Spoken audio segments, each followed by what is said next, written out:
उधर अमरावती में उमेश कोले हत्याकांड में बड़ा खुलासा हुआ है। हत्यारों ने व्हाट्सएप ग्रुप के जरिए पूरे वारदात की साजिश रची। ब्लैक फ्रीडम नाम के व्हाट्सएप ग्रुप पर उमेश कोले के पोस्ट को शेयर किया जाता था और फिर वायरल होने के बाद हत्या की साजिश रची गई। उमेश के पीएम मोदी के समर्थन में किए गए पोस्ट को भी दिखाकर भड़काने की कोशिश चलती रही और फिर कुछ सनकी मिजाज के लोगों ने इस पूरी वारदात को प्लानिंग के तहत अंजाम तक पहुंचा दिया। हत्याकांड में फिलहाल 4 व्हाट्सएप ग्रुप की जांच की जा रही है। जिस व्हाट्सएप ग्रुप की वजह से उमेश कोले की जान गई, उस ग्रुप का नाम ब्लैक फ्रीडम था। इस ग्रुप में उमेश कोले के साथ साथ उनका साल 2006 से दोस्त यूसुफ खान भी मौजूद था। यूसुफ खान जो लगातार उमेश कोले से क्रेडिट पर लाखों की दवाइयां ले रहा था। इस ग्रुप में जैसे ही उमेश कोले ने नुपुर शर्मा के समर्थन में पोस्ट किया, यूसुफ खान को यह बात नागवार गुजरी और उसने उस पोस्ट का स्क्रीनशॉट लिया और अमरावती शहर में कई लोगों को ये पोस्ट, ये स्क्रीनशॉट उसने भेजे। साथ ही कई ऐसे ग्रुप्स में भी उसने स्क्रीनशॉट भेजा जहां जिहादी मानसिकता के लोग मौजूद थे।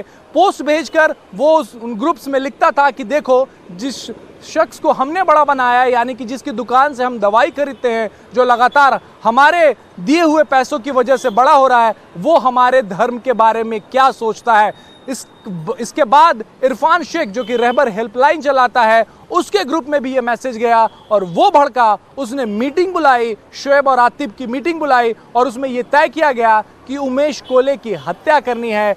20 जून को भी ये कोशिश की गई, लेकिन तब उमेश कोले उस रास्ते से गए नहीं, जिसकी वजह से उनकी जान 20 को तो बच गई, लेकिन 21 जून को ये हत्या के आरोपी कामयाब हुए। उन्होंने उमेश कोले को उनके दुकान के पास ही उनका गला रेत दिया, जिसकी वजह से उनकी मौत हो गई। इस ब्लैक फ्रीडम ग्रुप के बारे में जब पुलिस को पता चला और जब जांच आगे बढ़ी, तब कई परतें खुली, कई इन्वेस्टिगेशन की जो कड़ियां थी वो जुड़ती गई कि आखिर मैसेज कब किया गया था, किसने स्क्रीनशॉट बनाया, किसको भेजा गया। इस ग्रुप में उमेश कोले और भी फॉरवर्डेड मैसेज भेजते थे, सरकार के समर्थन में भेजते थे, प्रधानमंत्री के समर्थन में भेजते थे, लेकिन नुपुर शर्मा के समर्थन में जो पोस्ट भेजा गया था, उसे लेकर यूसुफ खान काफ़ी गुस्से में था और उसने ये पोस्ट वायरल किया, जिसकी वजह से उनकी हत्या हो गई।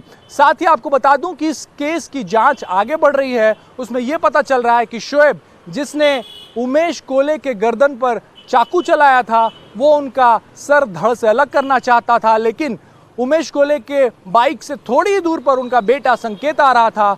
वो उसने अपने पिता को जब गिरता हुआ देखा, वो उनके पास दौड़ा, जिसके बाद शोएब डर कर वहां से भाग गया। पुलिस ने जब इस मामले की जांच की तो पता चला कि यूसुफ ने उधारी ले रखी है, यानी कि क्रेडिट पर लाखों की दवाई ले रखी है। इस बीच उमेश कोले की पोस्टमार्टम रिपोर्ट में बड़ा खुलासा हुआ है। पोस्टमार्टम रिपोर्ट में उमेश की गर्दन पर 8 सेंटीमीटर गहरा घाव मिला है। रिपोर्ट में यह भी खुलासा हुआ है कि हमले में उमेश के गले की सारी नसें डैमेज हो गई थी।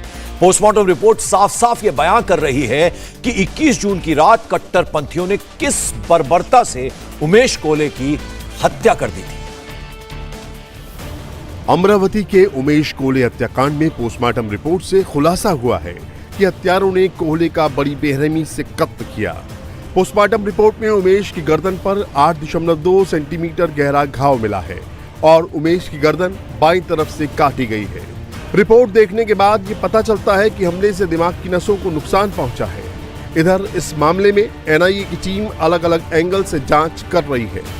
हत्याकांड में अब तक कई सीसीटीवी फुटेज सामने आए हैं, जिसमें हत्या के दौरान कातिलों की पूरी मूवमेंट कैमरे में कैद हुई है। उमेश कोले हत्याकांड में अब तक 7 आरोपी गिरफ्तार किए जा चुके हैं और पुलिस को अब 8वें आरोपी शमीम अहमद की तलाश है। इंडिया टीवी हर वक्त हर जगह डाउनलोड करने के लिए सर्च करें India TV news Google play store या ऐप स्टोर पर।